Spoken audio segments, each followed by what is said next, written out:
pagi anak-anak. Oke, kita kembali lagi mau belajar tentang firman Tuhan.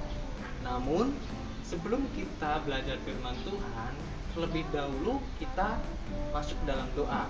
Oke, Bapak akan pimpin dalam doa ya. Mari kita bersatu dalam doa. Terima kasih Tuhan untuk kesempatan pada pagi hari ini. Kami boleh bangun tidur. Engkau masih menyertai kami, berkati kami, dan pada pagi hari juga kami akan belajar tentang firman-Mu. Kiranya senantiasa Engkau memberkati kami ya Tuhan.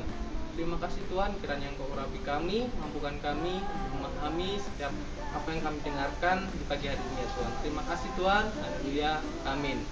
Oke, sekali lagi, selamat pagi anak-anak. Nah, kita di pagi hari ini kita akan belajar tentang firman Tuhan. Firman Tuhan di pagi hari ini diambil dari Ibrani 10 ayat 25. Ibrani 10 ayat 25. Bapak akan bacakan ya.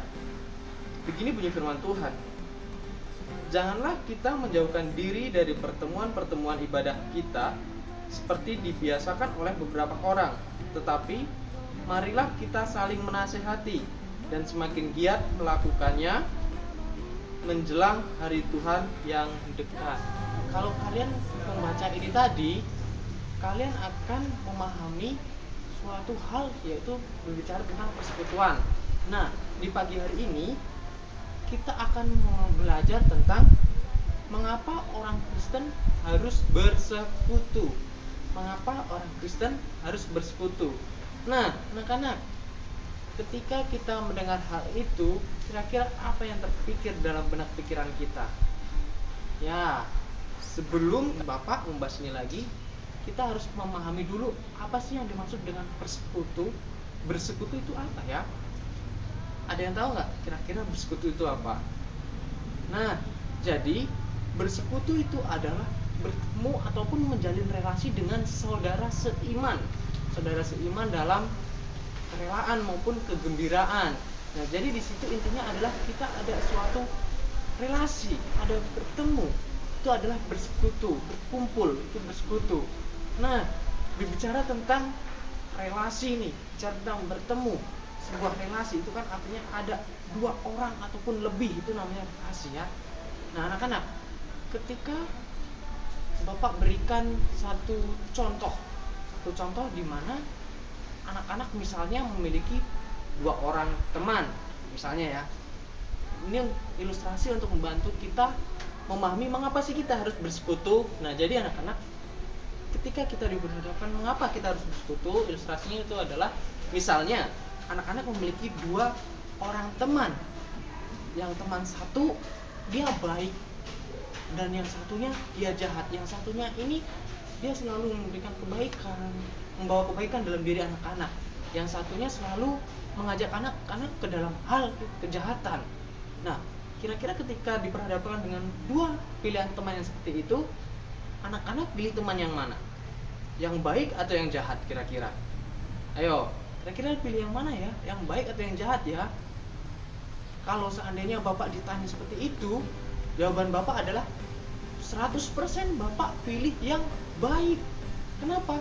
Karena biasanya ketika kita bermain dengan orang yang baik, pergaulan kita akan membawa pertumbuhan, kita akan dibawa ke dalam pertumbuhan yang baik juga. Tapi beda halnya ketika teman kita buruk, biasanya itu akan mempengaruhi kehidupan kita juga buruk.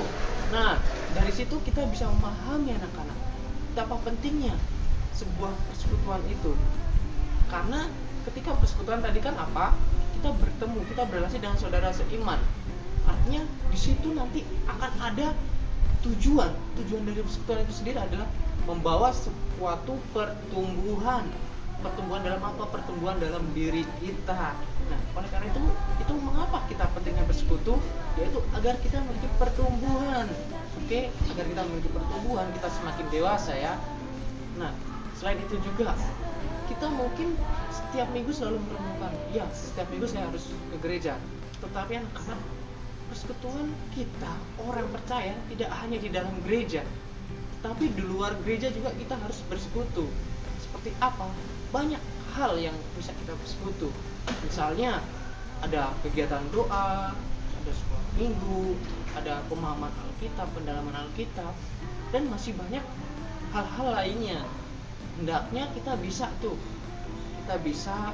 sama-sama memahami arti pentingnya bersekutu, sehingga kita bisa memilih persekutuan yang sesuai, yang tepat, persekutuan yang tepat yang bisa membawa pertumbuhan ke dalam diri kita. Lalu pertanyaannya, bagaimana Pak caranya kita bersekutu dengan teman-teman kita, dengan saudara seiman kita?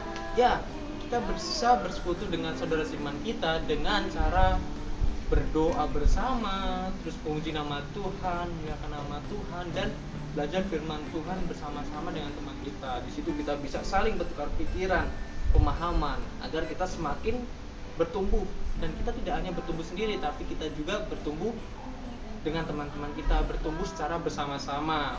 Nah, di sini Bapak mengajak ke anak-anak gimana kita harus menyadari bahwa kita orang Kristen, dan oleh karena kita harus bersekutu. Oke? Nah, jadi mari kita sama-sama mulai dari detik ini kita harus rajin bersekutu dengan saudara seiman kita agar kita memiliki sebuah pertumbuhan yang baik, ya. Oke, mungkin itu yang bisa Bapak sampaikan. Bapak akan pimpin kita dalam doa. Mari kita berdoa. Terima kasih Tuhan untuk segala berkat-Mu. Terima kasih untuk kesempatan pada pagi hari ini. Kami boleh belajar tentang firman-Mu. Kami boleh menyadari untuk pemahaman kami itu mengapa orang Kristen harus bersekutu semata-mata karena sebuah anugerah yang Kau berikan kepada kami, ya Tuhan, adalah kami untuk bisa bersekutu dengan teman-teman kami, saudara seiman kami, ya Tuhan. Terima kasih Tuhan. Haleluya. Amin.